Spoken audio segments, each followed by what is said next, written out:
તો આપણે બીજા એક પેરેન્ટ્સને મળીશું અને સ્કૂલ વિશે રિવ્યુ જાણીશું. મેમ, શું નામ છે તમારું? સોનલ રાવલ. સર, તમારું? નિશાંત રાવલ. ઓકે, તમારી ડોટર અહીંયા કયા સ્ટાન્ડર્ડમાં છે?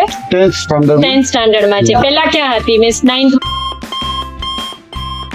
ત્યાંથી અહીંયા તમે એને બેસાડી છે, બરાબર? તો તમને પહેલા શું ડિફરન્સ હતો અને અત્યારે એનામાં શું ઇમ્પ્રુવમેન્ટ લાગે છે?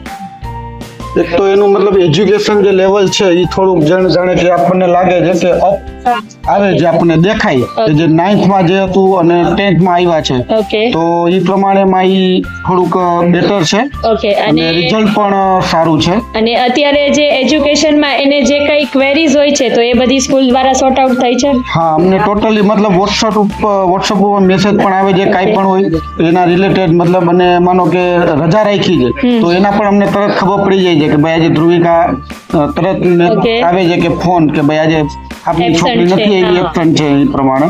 ઓકે. અને એબસન્ટ હોય છે તો એનું જે વર્ક મિસ થાય છે તો એ પણ એમાં કવર થઈ જાય છે? એમાં પણ કવર થઈ જાય ઓકે. છે. એટલે તમે જે પહેલા થોડુંક તમને ડાઉટ્સ પ્રોબ્લેમ હતો, જે સોર્ટ આઉટ નતો થતો, એ અહીંયા આવ્યા પછી તમને પૂરું સેટિસ્ફેક્શન. મેડમ, તમને શું કેવું છે કે 10th માં છે તો તમારી છોકરી હમણાં નવરાત્રીમાં ફર્સ્ટ રેન્ક લઈ આવી હતી, તો એજ્યુકેશન સાથે સાથે એક્ટિવિટીમાં પણ આગળ વધે છે, તો તમારું શું કહેવું છે? ધ્રુવિકા મતલબ ગુજરાત બોર્ડમાં હતી અને અહીંયા આવી તો CBSE માં, મતલબ તો અમને એમ હતું કે ઈ હાર્ડ પડી જશે, પણ એને બધું જ કવર કરી લીધું. એમાં સ્કૂલનો સપોર્ટ બી છે કે એને સારી રીતે બધું કવર કરી શકે. 10th માં છે છતાં એજ્યુકેશન સાથે સાથે એક્ટિવિટીમાં પણ આગળ છે, તો શું કેવું છે? એજ્યુકેશન મિસ થાય છે કે નથી થતું? ના, બંને કરી શકે છે. ઓકે, તો તમે સેટિસ્ફાઈડ છો? ઓકે, બધું.